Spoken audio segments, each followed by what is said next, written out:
আসসালামু আলাইকুম। ক্যাপশন দেখে হয়তো আপনাদের একটু অন্যরকম ধারণা হতে পারে, তারপরেও বলি যে কোত্থেকে যে শুরু করব সেটা আমি নিজেই বুঝে উঠতে পারছি না।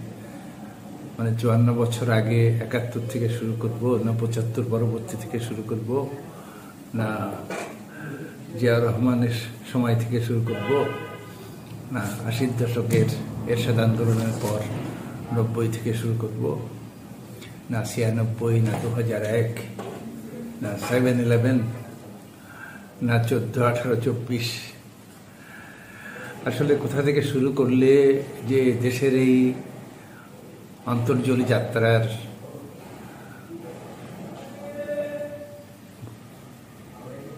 শুরুরটাকে বোঝানো সম্ভব সেটা আসলে আমার নিজের মাথায় ঢুকছে না। তো তবু আসলে একটা আলোচনা করি।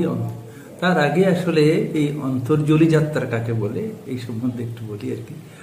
অন্তর্জলি যাত্রা হলো একটি প্রাচীন ধর্মীয় রীতি। অর্থাৎ কোনো মানুষ যখন বয়স্ক মানুষই আমরা ধরি, যে বৃদ্ধ মানুষ যখন প্রায় মরণাপন্ন হয় তখন তাকে খাটিয়াই করে গঙ্গার ধারে রেখে আসা হয় এবং আমৃত্যু তিনি সেখানেই থাকেন। এটা একটি প্রচলিত ধারণা। এবং আরেকটি ধারণা হলো যে তাকে গঙ্গায় নিয়ে নাভি পর্যন্ত তাকে ভিজিয়ে শুয়ে রাখা হয়, যাতে তিনি পবিত্র হয়ে মৃত্যুবরণ করতে পারেন। আসলে আমার আলোচনা ওই বিষয়টা নয়। আলোচনার বিষয়টা হলো যে মানে টাইটেলটা অন্তর্জলি যাত্রা, অর্থাৎ বাংলাদেশের অন্তর্জলি যাত্রা। আর এই বিষয়ে আরেকটা কথা বলি, আমি যখন তরুণ ছিলাম, সেটা ছিল আমার প্রথম ব্যবসায়ের বিদেশ সফর। তো সেখানে আমার এক ভদ্রলোকের সাথে আলোচনা হয়, অর্থাৎ একটা কোম্পানির রিপ্রেজেন্টেশনের জন্য আমি সেখানে যাই। তো তিনি বুঝতে পারেননি আমি এত ইয়াং। তো তারপরেও কথাবার্তা হওয়ার পর বলেন যে I had been 3 times in Dhaka. আমি হোটেল কোরবানিতে ছিলাম, কিন্তু আসলে এই রিপ্রেজেন্টেশন দেওয়ার জন্যই তিনি 3বার ঢাকা এসেছিলেন, একটা প্রতিনিধিত্ব দেওয়ার জন্য, কিন্তু তিনি কাউকে দেননি। তা আমার সঙ্গে যখন এই হোটেল শেরাটনে সেখানে কথা হয়, তিনি আমাকেও দেননি। আমার সাথে অনেক আলোচনা হয়েছিল এবং তিনি লাস্টে বাংলাদেশ সম্বন্ধে বলেন এ লস্ট নেশন। অর্থাৎ এটা ১৯৯০ সনের কথা। অর্থাৎ আমরা স্বাধীনতা পেয়েছি, কিন্তু স্বাধীনতার মর্ম বুঝিনি। আমরা সব কিছু এখনই চাই, এখনই পাই, ভেঙে চুরে লুটপাট করে খেতে চাই। এটা তিনি তখন বুঝেছিলেন যে এই দেশের লোকের মানসিকতা কি। তারা দেশটাকে ধ্বংস করে দিয়ে নিজেরা বড় লোক হতে চায়। কোনো দেশত্ববোধ, মমত্ববোধ, দেশপ্রেম কিছুই নেই। এবং শেষে তিনি বলেছিলেন যে এ লস্ট নেশন। তো যাই হোক, তা আসলে আমরা যদি ১৯৭১ থেকে শুরু করি, তা দেখা যায় যে যারা জানেন মানে কি, এখনো প্রচুর লোক ছোট বড় মিলে যুগীয় আছেন যারা ১৯৭১ যুদ্ধের সময় সব কিছুই মনে আছে অনেকের। তো এটা আসলে দেশ স্বাধীন হওয়ার পর মানুষের মধ্যে এমন একটা পরিবর্তন এসেছিল যে মনে হয়েছিল মানুষ মনে হয় সোনার মানুষ হয়ে গেছে। এই রাস্তাঘাট হোক, কাঁচা রাস্তাঘাট, স্কুল কলেজ মানুষ নির্মাণ করেছিল। যারা শরণার্থী হয়েছিল তারা ফিরে আসার পর তাদেরকে সাহায্য সহযোগিতা করেছিল। কিন্তু ৬ মাসের পরই দেখা গেল যে তখনকার দিনে আমরা প্রথম শুনেছিলাম রিলিফ, সেই রিলিফ চুরি নিয়ে শুরু হয়ে গেল। এবং আমাদের এই যে ব্যক্তিগত স্বার্থে আমরা অনেকটাই দেশ গড়ার কাছ থেকে পিছিয়ে পড়লাম। তারপরে নানা রকম শেখ মুজিবুর রহমান ফিরে এলেন। তিনি সেই মানে দেশ সেবার চেয়ে ক্ষমতার চেয়ারে থাকা নিয়েই বেশি ভাবতে লাগলেন। এবং ৭৪-এর দুর্ভিক্ষ এবং ৭৫-এর ঘটনা তো আপনাদের সবার জানা। তো তারপরেও ৭৫ পরবর্তী দেশের একটা ব্যাপক পরিবর্তন ঘটেছিল। তখনও কিন্তু কিছু মানুষ পালিয়ে গিয়েছিলেন। আজকে যেমন এই জুলাই পরবর্তী মানুষ পালিয়ে গিয়েছে এবং শোনা যায় যে ইন্ডিয়াতে প্রায় ৩৫,০০০ নেতা কর্মী পালিয়ে গিয়েছে। মানুষ পালিয়ে যায় কখন এটা বুঝতে হবে। মানুষ পালিয়ে যায় তখন যখন সে নিজেই বুঝতে পারে যে তিনি অপরাধ করেছেন এবং তখন তিনি পালিয়ে যান। যাই হোক, সেই ৮০ দশকে জিয়াউর রহমানের ক্ষণকালীন আমি বলবো যে এই যাবৎকালের যত শাসনের সময় ছিল সেটা ছিল গোল্ডেন পিরিয়ড। অনেকে তাকে আবার বলেন Zia Rahman is nothing but soldier, হোক না সোলজার, তাতে কি হয়েছে? আপনি দেখবেন যে পৃথিবীর অনেক দেশের প্রধানমন্ত্রী, ওই যে আফ্রিকার নেলসন ম্যান্ডেলা, ওই যে ব্রিটেনের এক ভদ্রলোক ছিলেন, উনি রেলওয়ের কর্মী ছিলেন, তিনিও ম্যাট্রিক পাস করেননি, আর সেই তুলনায় জিয়া রহমান তো জেনারেল ছিলেন। যাই হোক, এরপরে এরশাদের আন্দোলন, 90 নির্বাচন, তো সে সময় আওয়ামী লীগ ভেবেছিলেন যে তারা সংখ্যাগরিষ্ঠ হয়ে জয়লাভ করবেন, কিন্তু দেখা গেল যে তারা মাত্র 30টা সিট পেয়েছে এবং 270টা সিট নিয়ে বিএনপি ভূমিধস জয় পেয়েছে। এবং আওয়ামী লীগ তখন বলেন যে সরকারকে একদিনের জন্য শান্তিতে থাকতে দেবেন না। এবং দেখা যায় যে এই প্রথম 2-3 বছর বিএনপি ভালোই চালিয়েছিলেন, কিন্তু পরের লাস্ট শেষের 2 বছর তারা কিছুটা কারাপশনে জড়িয়ে পড়েন বা নানা রকম বিতর্কিত কাজকর্ম করতে থাকে। কিন্তু তারা আওয়ামী লীগের মতো তো অ্যাগ্রেসিভ ছিলেন না, বা এই যে অ্যামেন্ডমেন্ট করে সংবিধান অ্যামেন্ডমেন্ট করে নিজেদের পক্ষে নেওয়া, সেই এরকম কাজকর্ম কমই করেছে।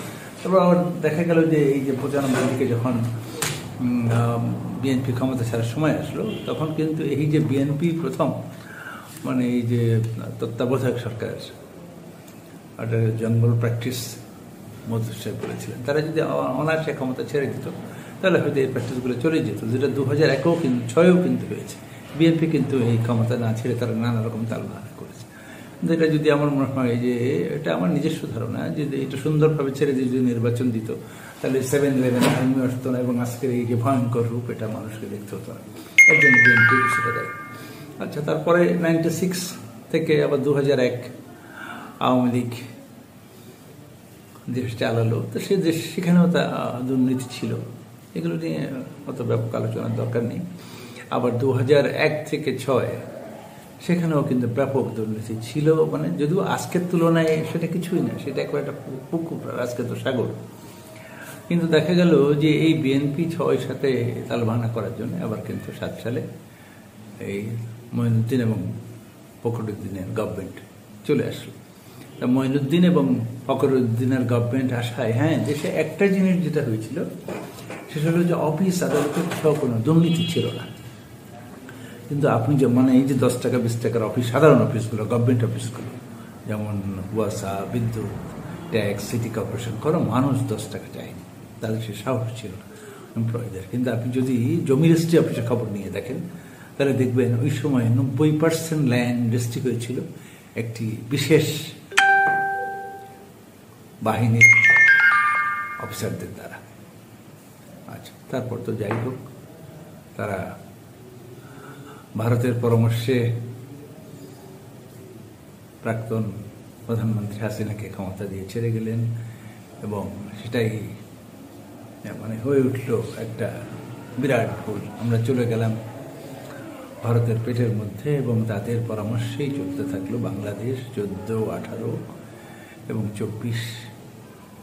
এই 16 বছরে মানুষ কি ধরনের পরিস্থিতির সম্মুখীন হয়েছিল সেটা আসলে বর্ণনা করার কোনো দরকার নেই। বাংলাদেশের মানুষ মাত্র কিছু আওয়ামী কিছু শ্রেণী, হয়তো 32-33% মানুষ, তারা হয়তো বোঝেননি, কারণ বোঝেননি না, তারা বুঝেছেন, কিন্তু যেহেতু তারা দুর্নীতি, অন্যায় এবং সুবিধার সাথে বঞ্চিত ছিল। মানুষ যখন সুবিধার সাথে বঞ্চিত জড়িত থাকে তখন আসলে তার কাছে কোনো অন্যায় মনে হয় না, ব্যক্তিগত সুবিধাই তার কাছে বড় হয়ে ওঠে। এবং এ সময় কি একটা প্রতিষ্ঠান ঠিক থাকেনি, পুলিশ ঠিক থাকেনি, সেনাবাহিনী ঠিক থাকেনি, হিউম্যান রাইটস ঠিক থাকেনি, বিচার আদালত ঠিক থাকেনি, আমলারা বিক্রি হয়ে গেছেন, নানা রকম চুক্তি সম্পাদিত হয়েছে। সে আসলে এই রেল, ট্রানজিট, বন্দর, নদী, কি আর বলবো। আর প্রজেক্টের 5 বিলিয়নের প্রজেক্ট, 10 বিলিয়ন, এরকম 200 কোটি টাকার প্রজেক্ট 5,000 কোটি, তো এরকম তো কোনো কথাই ছিল না। এগুলো করে কি হয়েছে, ব্যাংক শেষ হয়ে গেছে। আবার দেখবেন যে ব্যবসায়ীরা যেহেতু ব্যাংকের টাকা নিয়ে তাদেরকে দিতে হয় না, তারপরেও কিন্তু তারা প্রাক্তন প্রধানমন্ত্রী হাসিনার গুণগান গেয়েই গেছেন, এবং এই 5ই আগস্টের আগের দিন পর্যন্ত বলছেন যে যাই হোক আমরা আপনার সঙ্গে আছি। তার মানে কি, মানুষ ব্যক্তিগত স্বার্থের কাছে পরাজিত হয়েছে। ব্যক্তিগত স্বার্থের কাছে পরাজিত হয়েছে যারা ক্ষমতায় ছিল, তারা যেমন নিজেরা দুর্নীতি করেছে এবং এই আমলা বলেন, ব্যবসায়ী বলেন, ল বলেন, জাস্টিস বলেন, যেখানেই হোক তারা নিজেরা দুর্নীতি করেছেন এবং ওই সমস্ত মানুষদেরকে দুর্নীতি পরায়ণ, দুর্নীতি শিখিয়েছে। এবং তাহলে হয়েছে কি, এক ধরনের এই দুর্নীতি শেখানোর জন্যে, সুবিধা দেওয়ার জন্যে এক ধরনের লেসপেন্সার তৈরি হয়েছে, যারা শেখ হাসিনাকে ব্যাক করেছে যে কোনো সেক্টরে। তারা বুদ্ধি দিয়েছে, সাহস দিয়েছে যে আপনি এগুলো করতে থাকেন, কোনো ব্যাপার না, আমরাই, আমাদের দেয়ার দান টু চেকাস, আমাদেরকে বা গতি থামাতে পারে, আমাদেরকে ক্ষমতা থেকে সরিয়ে দিতে পারে, এরকম কোনো লোক নেই। কিন্তু দেখেন ইতিহাস কথা বলে, পৃথিবীর অন্য অন্য ফ্যাসিস্ট গভর্নমেন্টের মতোই আওয়ামী গভর্নমেন্ট, হাসিনা গভর্নমেন্টের পতন হয়েছে এবং তারা দেশ ছেড়ে পালিয়ে গেছে। তাদেরকে কিন্তু ধরতে যাওয়ার আগেই মানুষ পালিয়েছেন, তারা পালিয়েছেন। মানুষ যে তাদেরকে ধরবে বা বর্তমান গভর্নমেন্ট যে বলবে, তারা নিজেরাই বুঝেছেন যে এই 15 বছর, এই 16 বছর যা তারা করেছেন সেটা ছিল অন্যায়, অগণতান্ত্রিক এবং নীতিহীন, আদর্শহীন, গুম খুন কালচার। এটা আসলে কোনো মানুষের মধ্যে, একজন মানুষ যখন মানুষের মধ্যে থাকে, মনুষ্যত্বের মধ্যে থাকে, তখন সেটা আসে না।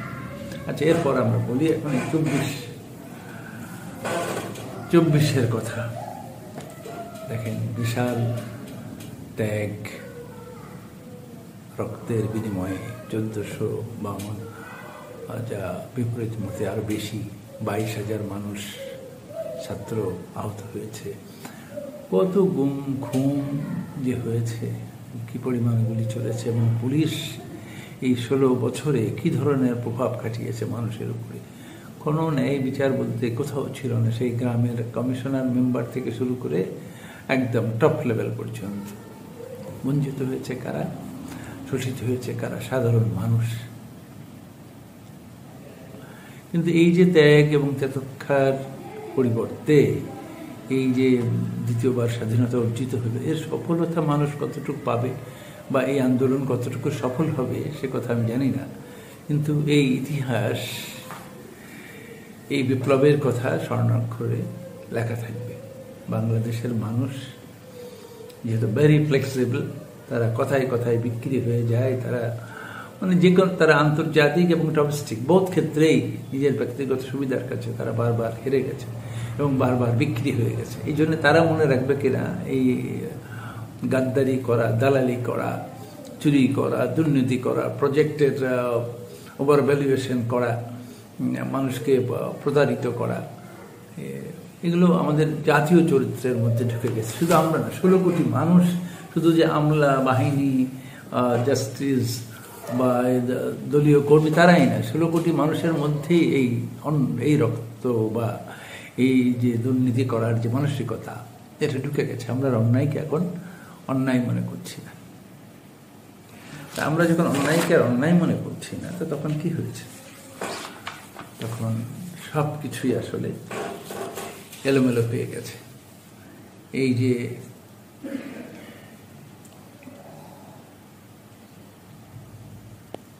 মানুষ এই আন্দোলনের পরে আশা করেছিল যে একটা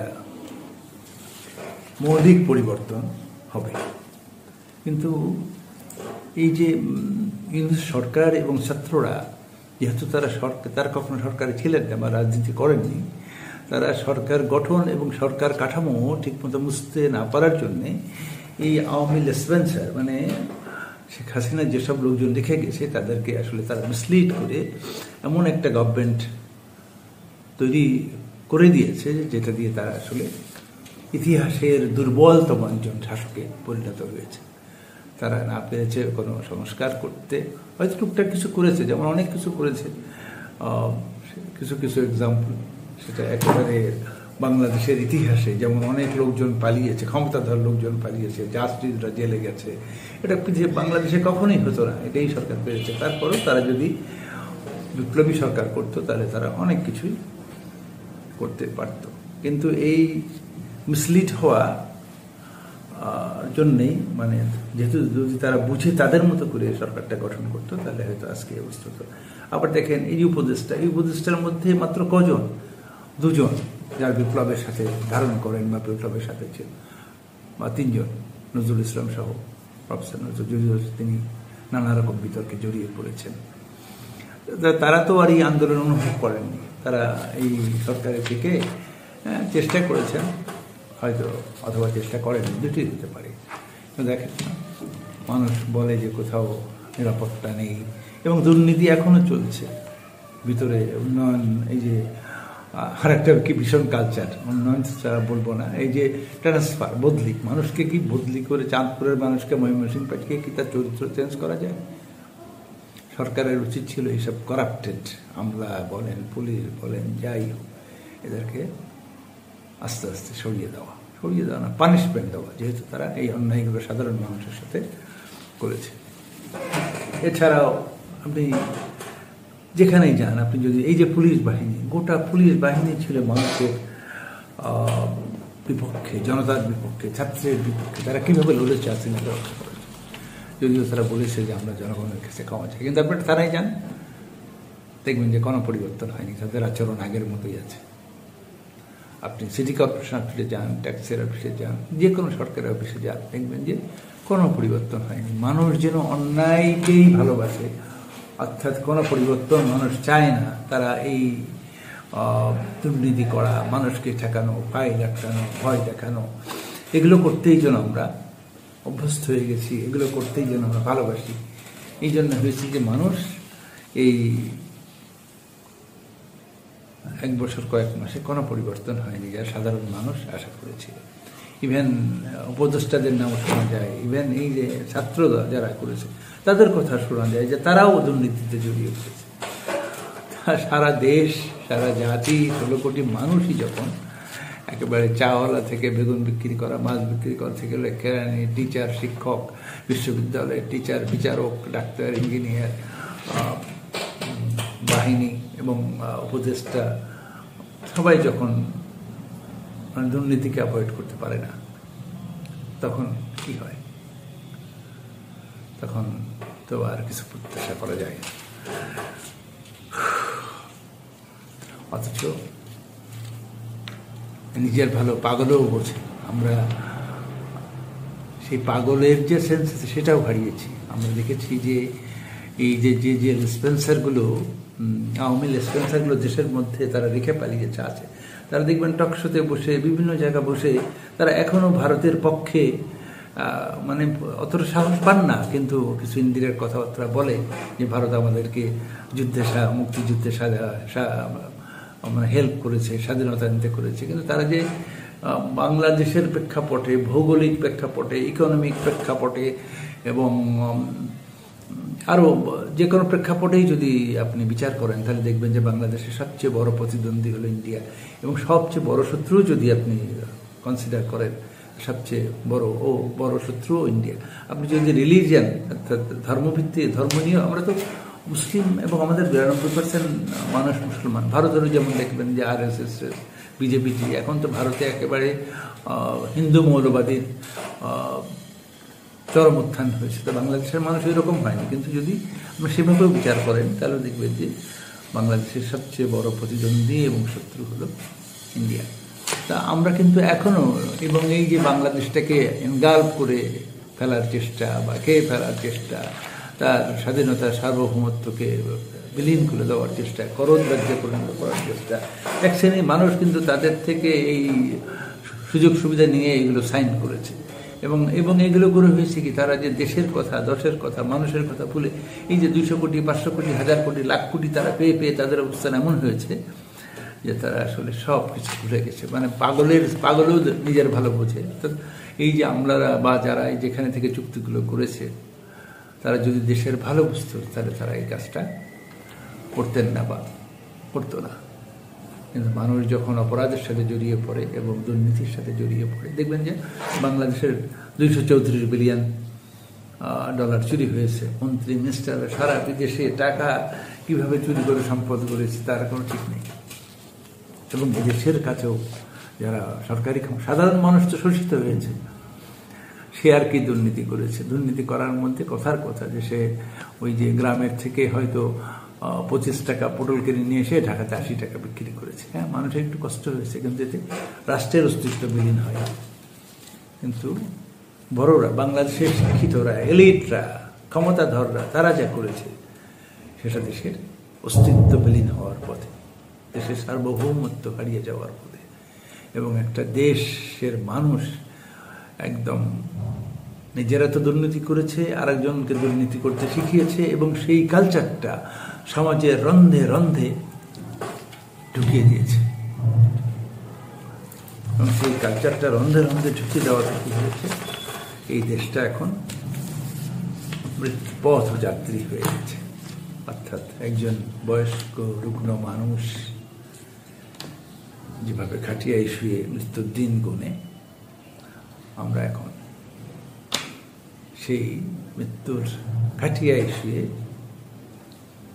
অন্তর্জলি যাত্রার জন্য অপেক্ষা করছি।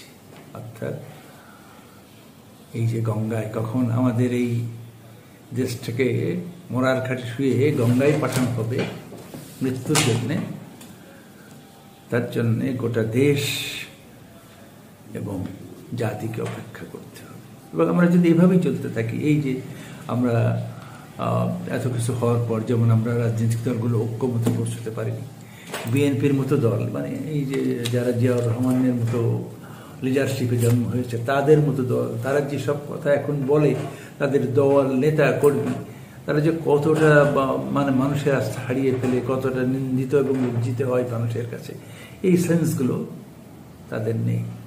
এবং দেশ, যেমন ধরেন জামাত আছে, এনসিপির তো কোনো ভোট নেই, কারণ তারা নতুন। এই বিপ্লব যে হয়েছে সমস্ত কৃতিত্বই তাদের, অলমোস্ট সব কৃতিত্বই তাদের। হ্যাঁ, অন্যর হাতে ছিল, কিন্তু এই কাজটা তারা, এই অসাধ্য সাধনটা তারাই করেছে। কিন্তু দেখেন তারাও কোথায় অলমোস্ট হারিয়ে গেছে। তারা যদি নির্বাচনে দাঁড়ায়, কতটা ভোটে কতটা সিট পাবে এটা বলাই মুশকিল, কিন্তু এই অসাধ্য সাধনটা তারাই করেছে।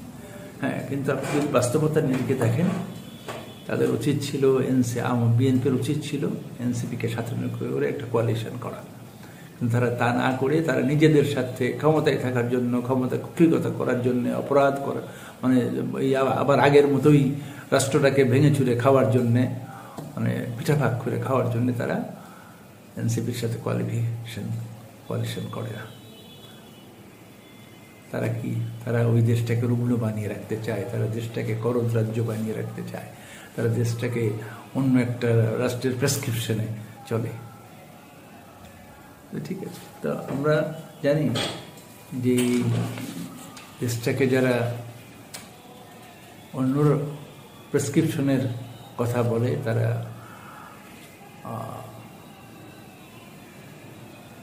গরুর মতোই ঘাস খায় এবং গোমূত্রের মতো গোমূত্রকে ওষুধ মনে করে। আমি এখনো বিশ্বাস করি যে দেশের মানুষের এই যে ঘুম যদি না ভাঙে, তাহলে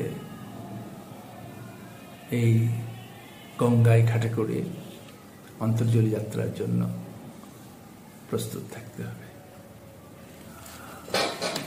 তো আজকের আলোচনা আর নয়, খুব অল্প বুদ্ধি নিয়ে কথাগুলো বললাম। কোথাও ভুল ত্রুটি হলে আপনারা আমাকে ক্ষমা করে দেবেন। সবার উপরে দেশ। আল্লাহ হাফেজ।